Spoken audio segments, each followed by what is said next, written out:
Hey everyone, and welcome to episode 78 of the Community Pulse, live from Pluralsight Link in New Orleans. We have a great episode set up for you. There's been a lot of hot takes and subtweets and things about the positive and negative connotations of having a robust list of companies, I think is a good way to say it, on someone's DevRel resume. Is it a sign of success or a signal that things are more fluid than outsiders might think they are? So we're going to touch down on a touchy topic, DevRel job hopping. Yeah. And there's a ton of discussion around how long you spend at a job, how often you switch jobs.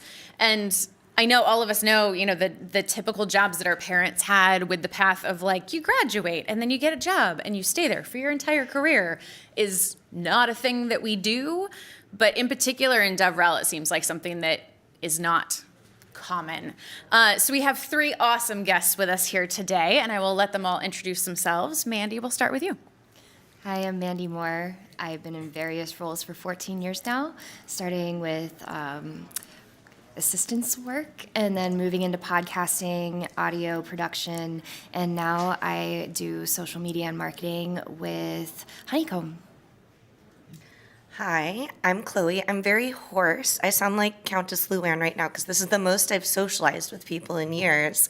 I currently work at Google as a developer relations engineer on our developer media studios team, which is a fancy way of saying I make Google's videos for Google about all our various cloud things. And yeah, super excited to be here because I would say I'm a hippity hopper of job hopping. And I'm Aisha Blake. I am currently Director of Developer Relations for Pluralsight, but I have hopped as well through a few different roles kind of adjacent to developer relations, and I have a lot of feelings. So looking forward to it. It's really great to have you here. We have a long list of questions. We might not get to them all, but the first one is the big sticky one. Hopping from job to job means you leave a job and you start another job. And starting another job usually entails going through interviews. So the question usually is like they want to hire someone with experience, but it's hard to get experience without having a lot of jobs. How do you navigate those conversations with you have all these jobs, but your stint may not be as long as people expect? I think I'll start off by talking about how I initially kind of broke into developer relations, and we can go from there. So I like a good B&E. Let's go. Yeah. Let's start at the beginning. A very good place to start. There you go. I felt like I had to. This is this Yes. episode, apparently. So I started my career working at a coding boot camp. I was writing curriculum and I was teaching, and that very much has colored all of the things that I have done since. I didn't even know what DevRel was at that point. I started going to conferences as a speaker and just sort of figuring out what I liked about community in the context of tech. Mm-hmm. And over the years, that became more and more a part of my professional identity. Right. I was a developer, but I was also very much a speaker, and that began to feel like the most important thing that I did was my community work locally in Detroit and my sort of connections with people that I met through these larger events. And so that experience, I got to the point where people were asking me if I was in DevRel. And I was like, eventually I was like, I don't really know what that means. What does that mean? Yep. And then I was like, that can be a job. You can do that for money. I can be paid to do this instead of shamed. That's great. Like I want to try it. And so I actually moved into what I kind of see as it's a facet of certain developer relations or developer experience teams. I started working on documentation. Okay. And I really loved that. It was an open source project that already had a pretty strong community and really great people working on the docs, and I learned so much from that. And that was sort of the jumping off point for me to say, you know what, yes, I want to try to make this career move into developer relations. But I sort of had these half steps along the way that I didn't really realize we're building to that. So all these side quests were part of your journey. Exactly. And you spin that into a narrative in order to get to the final boss. Is that right? That's perfect. Chloe, what about you? Yeah, I feel like I've gone through different seasons of and different flavors of DevRel because I have a kind of similar journey where I did a boot camp, and during the final weeks of my boot camp, my boyfriend was giving all these talks at Android developer conferences, and I literally asked him, that part of your job where you give talks, is that a job? Because it became very apparent to me, at least I went to Hackbright, which was an all-women's software engineering boot camp, that not everybody likes public speaking. In fact, not a lot of engineers like to speak at all. So that really was my secret weapon. And I was just explaining this to someone earlier today that, when I was marketing myself as nothing on my resume, people were literally bringing me in for interviews because they're like, why is this musical theater girl coming in for this job interview? Like, we just have to talk to her. This is so strange. But the argument I made for myself is, look, you can hire someone who has technical ability here at this level, but I've been doing the public speaking thing and have, I've played an ogre on stage to like hundreds of thousands of people.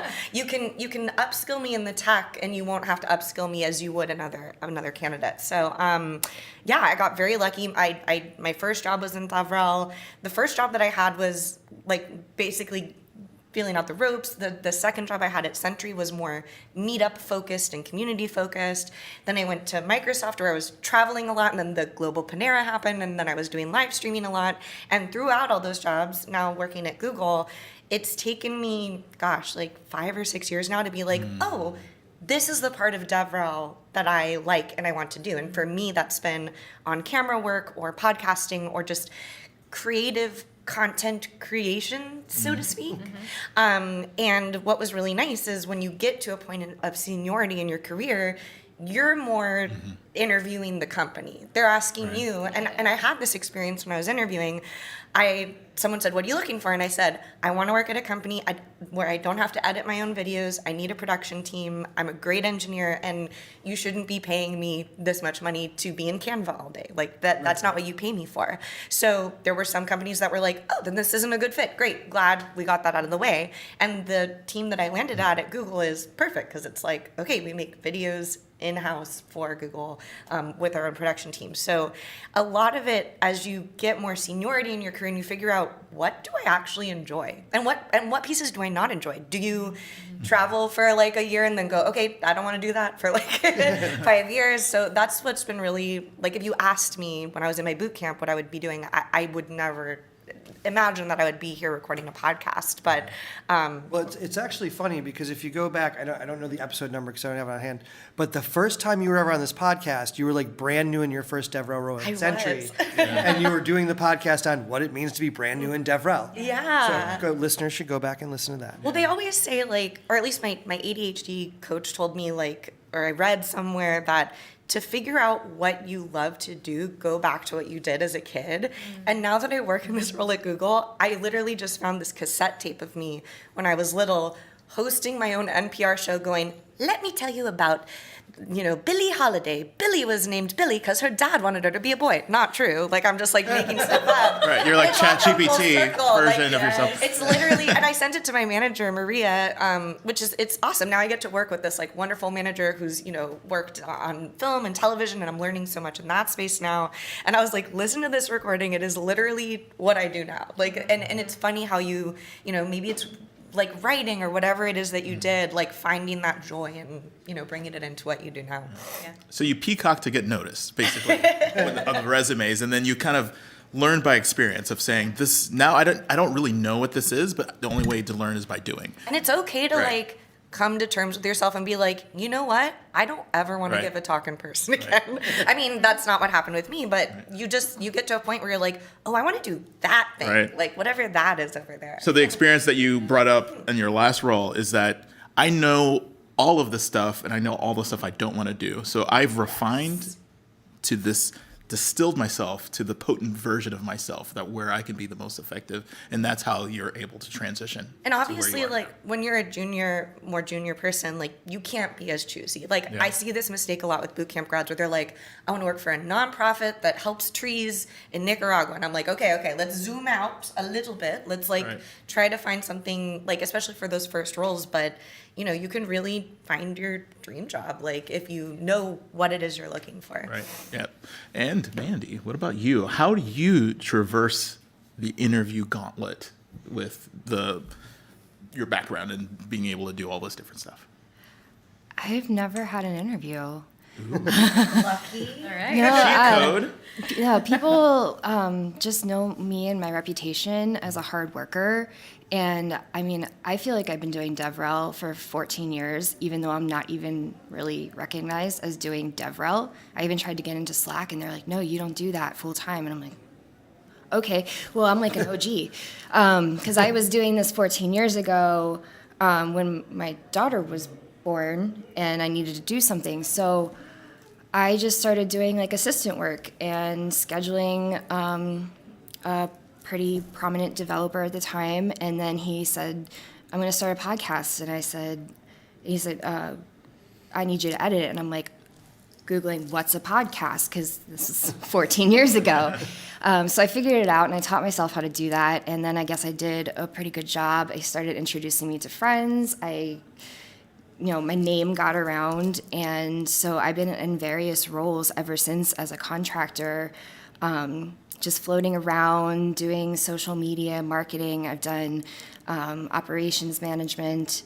I've done community building and things like that, but I still really don't know what my place is here in DevRel and how I can actually break into like a full-time role, because I'm kind of tired of doing the contracting thing for 13 years, and I have like 10 different clients to keep up with. So Well, then it's also when you're contracting, it's like there's the job of actually doing the DevRel stuff. Yeah. And the job of like doing the billing and the taxes and Yeah. the accounting and all that And jazz. the So it's like- marketing and the sales Yeah. and the and finding Yeah. new clients and keeping the current clients happy, but making sure that you have income. It's Are stressful. you previewing our next episode? Is that- I might be. But all that to Might say, be. like, I haven't, like, interviewed with people, because usually people just contact me and then say, like, what can you do? And I'm like, what do you need me to do? And they'll be like, well, we need this, this, and this. And so I kind of, like, do so many varieties of different things for so many different companies. But yeah, I'm tired. Understandable. Well, and I think that's a fair point to make, right? That there hits a point where we're doing so many different things that we're stretched in so many ways, and we're trying to be everything to everyone, rather than saying, look, this is what I enjoy, this is what I specialize in, this is really what I want to do. And I think that kind of leads us into one of our next questions, which is along the lines of like, how do we determine, hey, I'm everything to everyone at this job, therefore I need to move on, but I can kind of catalog, here's the things that I've done, here's the things that I'm capable of and I can do in the future. But then on the other hand, we can stay at a job for a very long time sometimes, which isn't necessarily a bad thing, but there's Also not necessarily a good thing exactly, then too, right? exactly. So I think there's that balance of, how long do we stay because it's a good fit? How long do we stay because we're learning new skills? Is there a standard? Is there an expectation of like, how long is too long? How short is too short? When do you, and this came up earlier today, but when do you know how to move on, or what the right time is to do that in a way that you can highlight it well on your resume and be able to use that experience as a stepping stone to the next thing? Yeah, and I always use it as an example for this. I started my DevRel career at Engine Yard. I think everybody knows that. And we had a very that come up specific thing. before? I may have mentioned it, but there's this little spot on my resume and in my LinkedIn profile that when I go to an interview, it comes up every single time. I left Engine Yard to go to a company called Jut.io, where I was there for 1 month because issues. founder issues, decided they didn't want to do it anymore and shut down the whole company while I was at a conference in Ireland. Super comfortable, super awesome situation. But every interview I've done since then is like, why were you only there for 1 month? And so when I was kind of looking into the questions that we were going to ask, I was like, that like sticks in my mind, like, too short. 1 month is definitely too short. Okay. And it brings up a lot of questions. It's a great story to tell and get an interview moving. But at the same time, like, what's too long? Like, there's people that I know I've interviewed to come in, and it's like, okay, so you were at a company for 5 years, and you definitely have been inundated and institutionalized in the way they do things. How easy is it going to be for you to break the habits you have there to move into this weird monoculture that we have over here? So that's kind of like, what's too short? What's too long? What's the happy medium? Or is there one? Or is there one? I view it a lot like a relationship. In that, like, I think the shortest, at least in DevRel, that I've been in a job was 7 months, and that was my first job that I had. A big part of that breakup, quote unquote, so to speak, was Wait, just fact checking here. The shortest time or the shortest time. It was 7 months. 7 months? Oh, well, I don't count. There's some, so that's actually a It's good a point. blip, yeah. I was at a company for a shorter time. I don't even put that on my resume. I don't think people need to know about it. And if anybody's scared about like there's a meme going around that basically says like, please explain this gap in your resume. No one has ever asked me that. And I have a 7 or 8 month gap on my resume that I don't even have it. I call it my sabbatical. You know, that was time that I was figuring out what I wanted to do me time. next. Yeah. But I think in terms of actual jobs that I worked, 7 months was probably the longest. And for me, that was just like, I am commuting to Mountain View on a fold-up Brompton bicycle and a Caltrain, and I'm exhausted, and another opportunity closer to me popped up. So, like, for that, it was that. For the next one, it was like, wow, like, Microsoft wants me to interview for them. Of course, I'm going to talk to Microsoft. And then in terms of the next job that I did, it was just like we were talking about, where I was like, I really don't want to edit my own videos anymore. And I spoke to my management about it. I was like, hey, can I get like a contractor to do this? Or, you know, can we get someone to pay for my Canva account? No, great. Okay, it's time for me to move on. And that's how I would also approach any type of friendship or romantic relationship. When they won't pay for your Yeah, when they won't pay for my Canva account. When you find a partner that will not edit your videos, get a divorce. Time to move on. But if you find Honey, I'm those sorry you things, had to hear it like, here. I say this to my mentees all the time, like, if there are parts of your job that you really hate, like, process that. Like, why do you hate that? And you could hate the main part of your job, and that's a great sign that you maybe should. There's so many flavors of DevRel. Like, there's so many different types of DevRel that, like, you really can do everything from writing to not being on camera at all to there's just so many different routes. So for me, it's just been like, I've been in different seasons of my life, and like knowing when to leave has almost been like just a gut feeling in a way. And I think about, am I being drawn to something or am I walking away? And I've had both. And I definitely prefer the former, I will say. It is less frantic than the latter. But I think about, regardless of how long I have been at a place, like, I have learned to pay attention to those feelings, whichever direction I'm being pulled or pushed. Because I was in one situation where I had been at this company maybe 2 months, and I started to get those feelings. The agita. There were some bubbles in my stomach. I was like, this doesn't feel right. Something is not right. And I let it go. I said, I've only been here for 2 months. What do I know? This is my third job ever in life. Like, I haven't had that many experiences. Like, it'll be okay. Because at this point, I'm still like, I have great people working with me. This is like my dream job. And I have feelings about that phrase as well.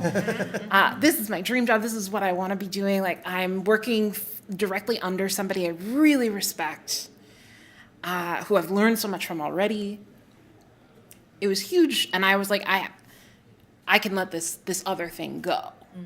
But then those other things start piling up and piling up. And now I'm 3 months in, I'm 6 months in, I'm 10 months in, and I cannot take it anymore.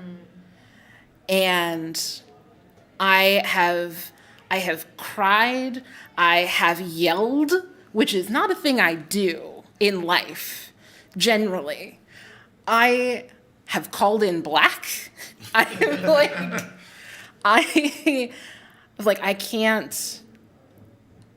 can't continue like this. I got to the point where I had like physical anxiety symptoms, which is another thing that typically does not happen for me.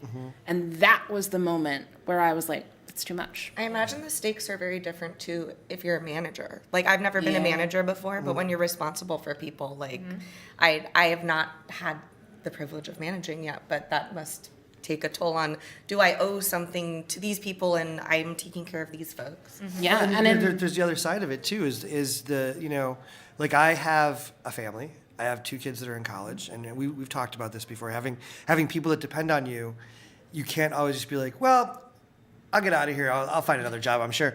Like, when you will then be home. Like, I've said to my wife several times, like, we're going to live in a refrigerator box. If I screw this up, so I will stay in this toxic job for 13 months because I don't have anything else on the horizon. And it also, talking about taking a toll, it also starts to color the way that you look at things in interviews and the way that you say things. Yeah. Like, it comes off as like, oh, I'm kind of being an asshole, like, about my old job because I hated it that much. Oh yeah. And then people on the other side are like, wow, that guy's an asshole. Therapy helps a lot to process it. Yes. Like, I think about just like how much therapy served me post certain jobs, and sometimes you need to process like what you went through after absolutely. it happened. Absolutely. Absolutely. definitely. Well, and I think as a hiring manager, looking at people's resumes, like it's very rare that I will look at someone's resume and dismiss it based solely on the amount of time that they've spent at a job, right? Like,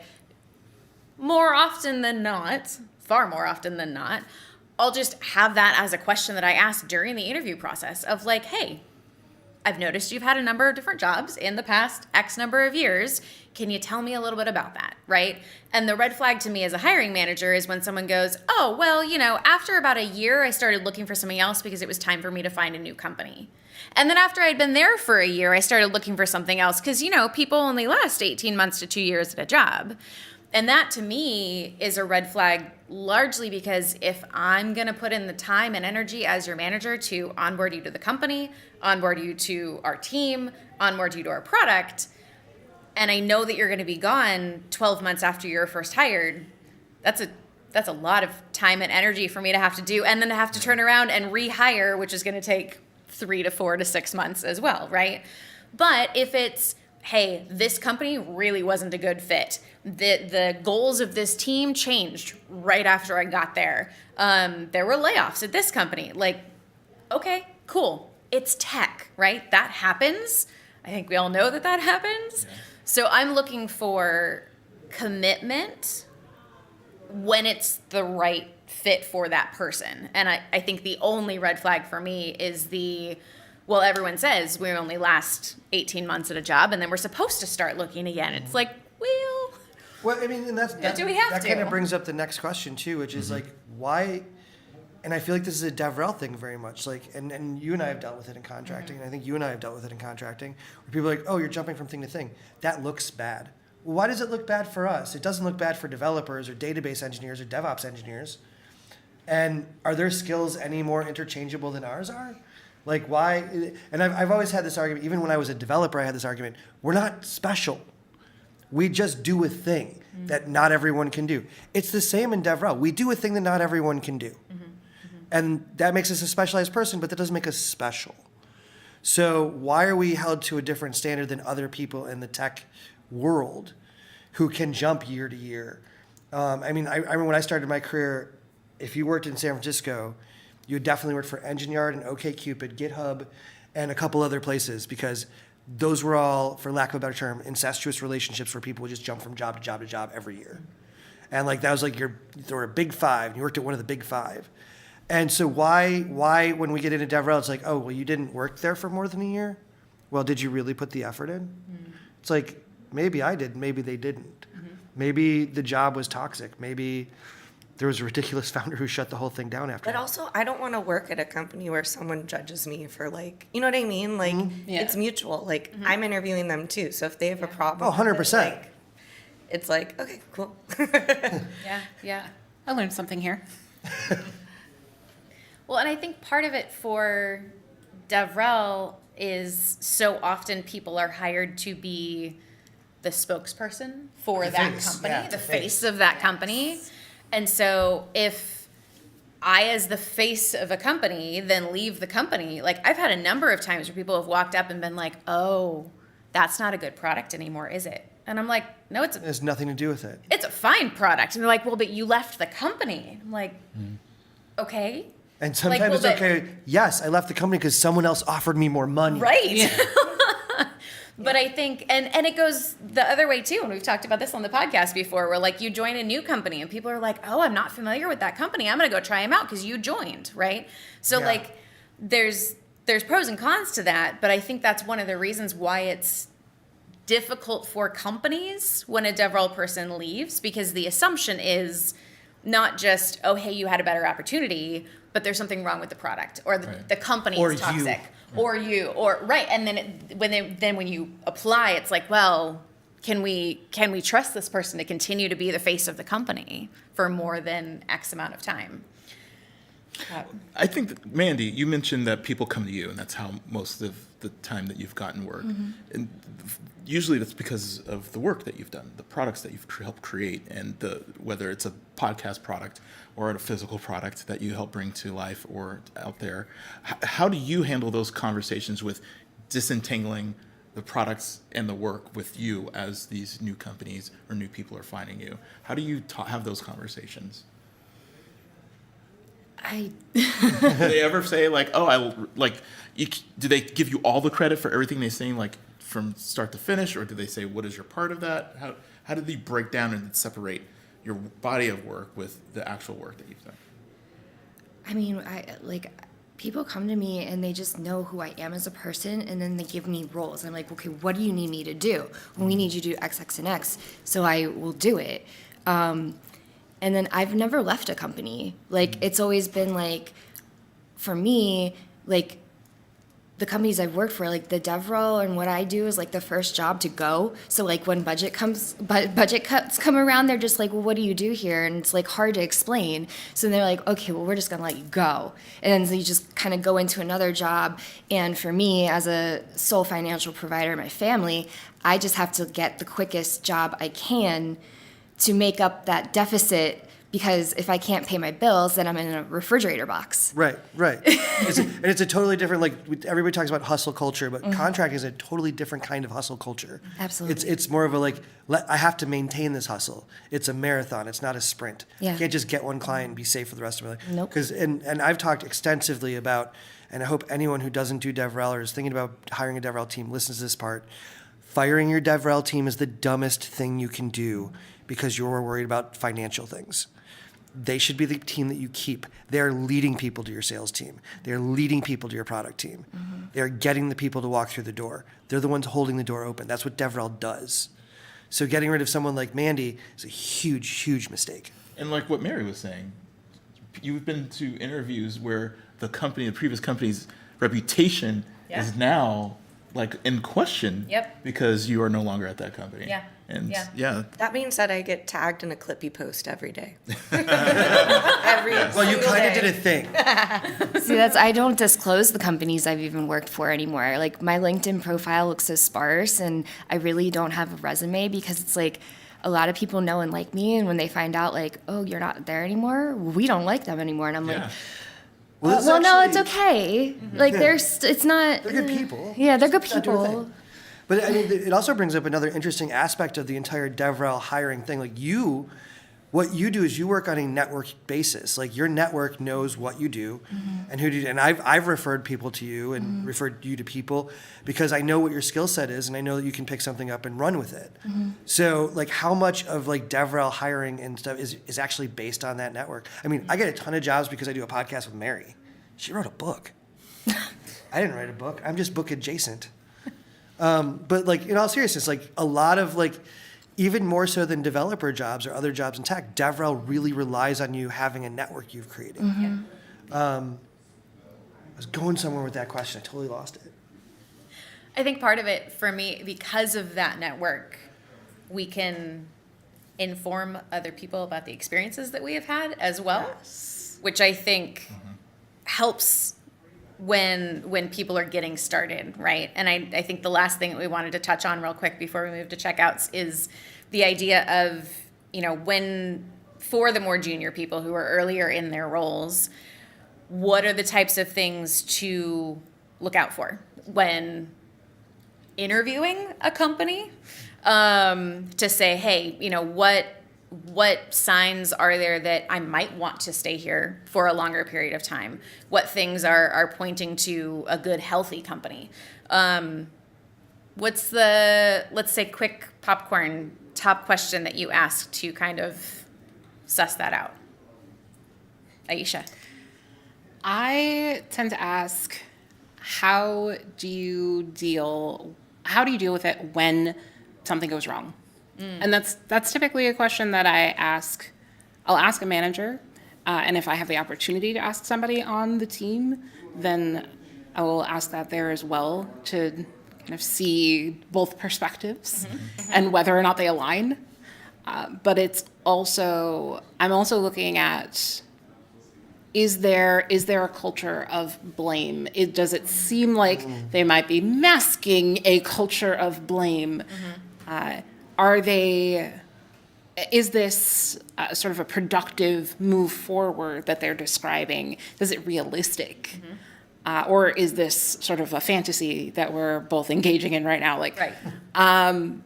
And that has, since I've started asking that question, felt like a pretty reliable measure of whether or not I am going to be able to trust this person that I'm sort of handing a chunk of my career to. Absolutely. Absolutely. Chloe. If your spidey senses are tingling and you're like, this feels like a red flag, it's probably red flag. The best example I can give is in my most recent round of interviews, I interviewed for a DevRel role where they said, we will not be doing a whiteboarding interview. And I was like, great, because I'm going to need like 2 weeks to study for that. And then 2 of the people proceeded to give me a whiteboarding interview. And that told me... A waterboarding interview? Whiteboarding, different. There are jobs, that's a different thing. And that said to me, and afterwards I was very transparent and I was like, hey, FYI, I asked you guys, I did this twice, I was not prepared. And they're like, you did great. And I'm like, yes, but I would have been more prepared had you followed what you were gonna do. So things like that are always really big red flags to me. I always ask, I feel everyone always asks me, how do you measure success in DevRel? So I have my canned response to that, of course.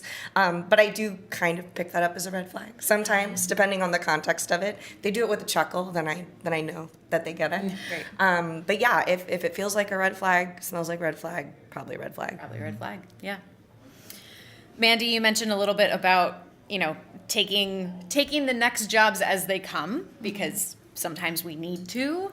But are there things with contract jobs, with clients, things like that you kind of look for and go, that's not going to be something that I actually want to take on if I have that choice? Yeah, I have my wish list, but I don't have the privilege of ever asking my interviewers questions besides, when are you going to pay me? Because I've had clients withhold. Yeah. I've had clients withhold significant amounts of money for me for months, And those are months where I was using credit and not paying bills, which added up to significant late charge and things like that. So as a contractor, it's really important to set those expectations and say, okay, when am I going to be paid? Because I have a family and that's important to me. Yeah, absolutely. Absolutely. Which actually brings up another red flag, which I think is a big deal, is especially when you're contracting and you do have a family, when you are dealing with a startup that is like 7 people and none of them are over the age of 25, none of them have significant others, all of them are white dudes. That's a huge red flag. Yeah. Yeah.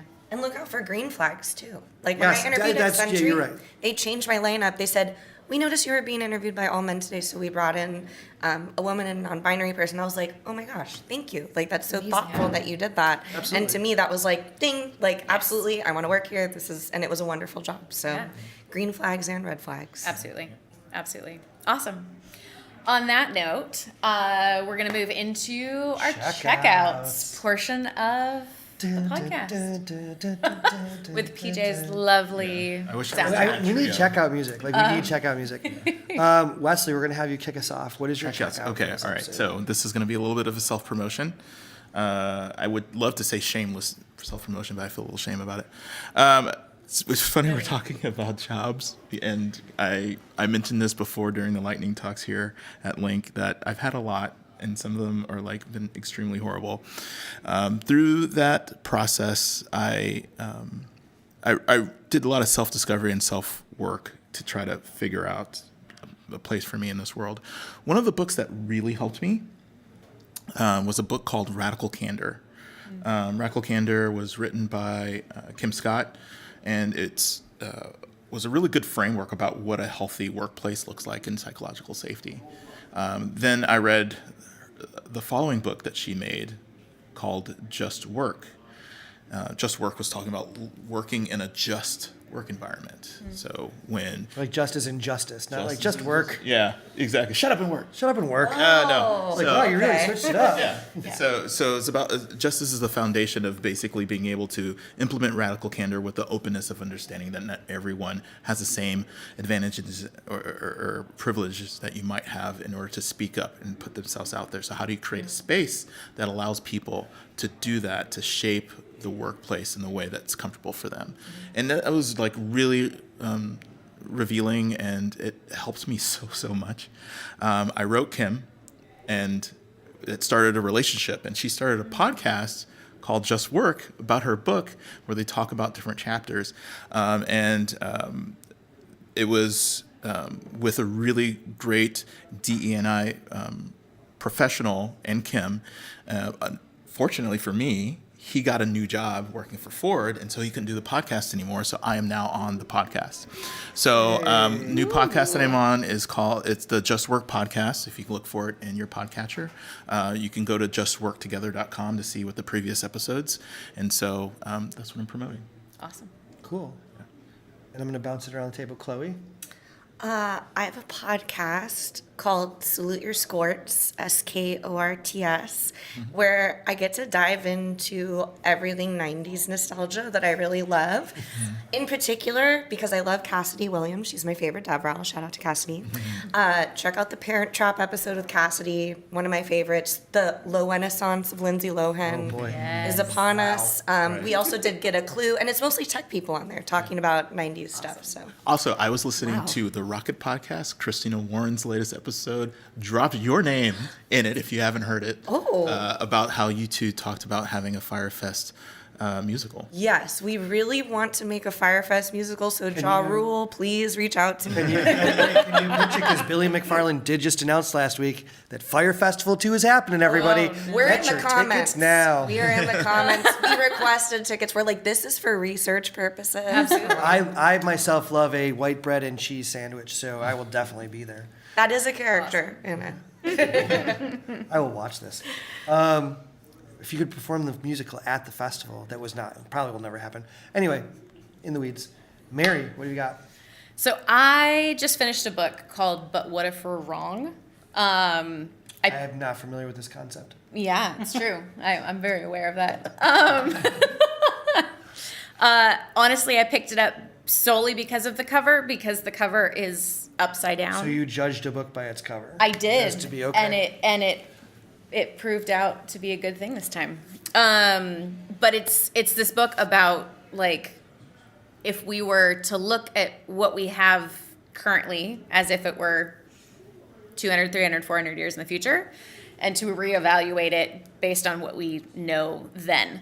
And it's everything from, like, what if our concept of gravity is not accurate, because that has changed over the years, to things like if you ask someone on the street who the best playwright is, they're usually going to say Shakespeare. If you go back and try and evaluate the other playwrights of Shakespeare's time, you won't be able to accurately view the works, because our framework of judging good plays is based on Shakespeare. The power of default's like you have that knowledge, you can't unlearn Exactly, it. Yeah. exactly. So it's this whole concept of, like, the way that we look at the world, and the fact that a lot of history, or the people that we elevate, is determined by people who don't actually know who we should be elevating, because that's such a small percentage of people. And it was definitely a book that had me going back and rereading things and considering things in a different way. And it was a lot of fun and a little bit of a mind bender, and highly recommend it. Awesome. Mandy? For me, I used to have a podcast. It was I think we did like 270 something episodes, called Greater Than Code. I've since put that on the back burner because I was honestly tired of doing 15 to 20 hours of work every week of unpaid emotional labor. I'd love to have sponsorship and get that back on the air, but so far I have had no luck in anybody reaching out to me to get that and get that started and make it a thing.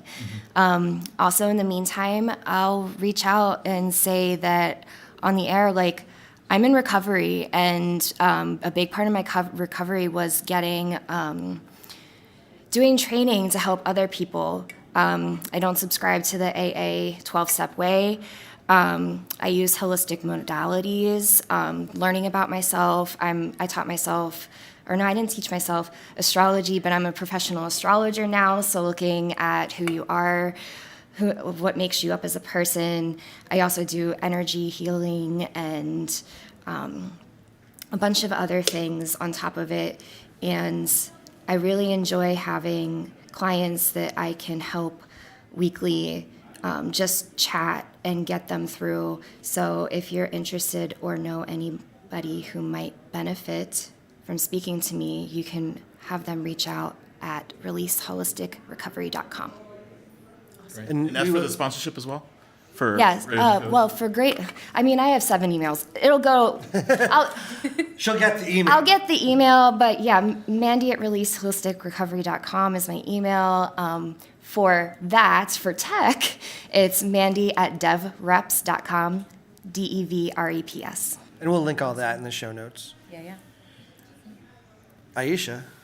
Yeah, so I'm gonna maybe switch it up a little bit. So in addition to my work in tech, I also own a game store in Detroit. What? Oh, I didn't know this was news to everyone. My what was protect, because we talked about this last year in Portland. I knew that too. Yeah. Amazing. I just wanted Tell to be us on the more. So we'll have a whole other conversation after this. But Yes. so one of the things that we do to try and build up more of a gaming community in Detroit is my partner and I run an RPG book club. This is a role-playing game book club. So every month we bring a new RPG, and we don't necessarily require everybody to read through the entire book ahead of time. It's a lot of information. It's very dense. They tend to be very dense. But we come and we ask you to learn the basic rules and have an idea of what you want your character to look like. And then we'll run a one-shot or a single session of that role-playing game on a Saturday. And then the next week, we'll have a more traditional book club discussion about the game and the mechanics and the theme and how the session went. And we kind of go from there. Fantastic. That's awesome. so- I have so many more questions. Yeah. So the recommendation that I have is our second book that we did this with is called Thirsty Sword Lesbians. Okay. And All right. it's on our spicy shelf. However, it's not necessarily spicy. It is Banned in Florida. it is a game. And in Florida. It is a game where you're not necessarily focused on combat, but on emotional expression. All your influence in the game is determined by the strings that you have on other characters, both the potential adversaries in the story, but also your group mates. And so you're playing to try and figure a person out, or to understand your own motivations better. And it's this emotional exploration versus a really combat-focused storyline. And I really, really enjoyed the way that goal played into all the different mechanics in the game.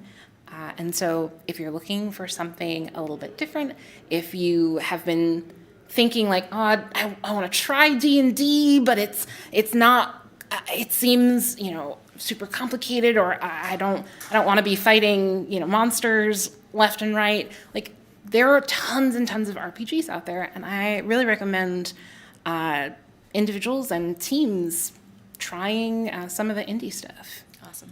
I would say you should try to turn that into a podcast, because I would love to see a podcast on someone trying to run the Sailor Moon RPG. Because I've tried, and it's hard. It's just difficult because you only ever get 7 characters. Like, it doesn't change. And some idiot has to be Tuxedo Mask. But anyway, you didn't do anything. You're welcome. So my checkout for this week, I have a couple, since we talked about podcasts. The one that I will mention first is the Spotify for Developers podcast. As everyone knows, I'm working on the Spotify developer experience team, and we just relaunched our developer portal, which is really awesome, and it's beautifully designed, and it's really pretty. Like, it was great before and functional, but now, like, actually looks good as well. And so in order to get more people into that, we decided we would do a podcast for developers. So it's called Spotify for Developers on the Air. We're at 3 episodes now, and you should check that out. So that's pretty cool. The other thing is because I always like to mention an album, and I was really excited because I'm a big fan of the artist Julian Baker. I think she's amazing. Her talent between singing and the guitar is just stunning. But she teamed up with her friends Lucy Dacus and Phoebe Bridgers to create a band called Boy Genius. And it's probably, I will say, as of right now, this could always change, the best album of 2023. Each of them as artists get to create, like, they write the song, but then they mix together to write other songs. And it's just a really good combination of music with a lot of different kind of influences. And those are my checkouts. So before we close off completely, I just want to say, Mandy, Chloe, Aisha, thank you so much for being a part of this episode. Yes, thank you. It's been a total joy. I've really enjoyed it. It's great being here. Also, thank you for inviting us to Link, because it's like the serendipity of all of you being here at the same time is awesome. Yeah. And I usually like to close with a quote. So for this episode, I picked a quote from Bruce Springsteen, who is my real dad in real life. But he had a great quote talking about, like, kind of what we were talking about, like work and experience and things like that. And it's pretty simple, but it's straightforward. It's not the time in your life, it's the life in your time. And with that, thank you very much for listening to the Community Pulse, and thank you for the privilege of your time.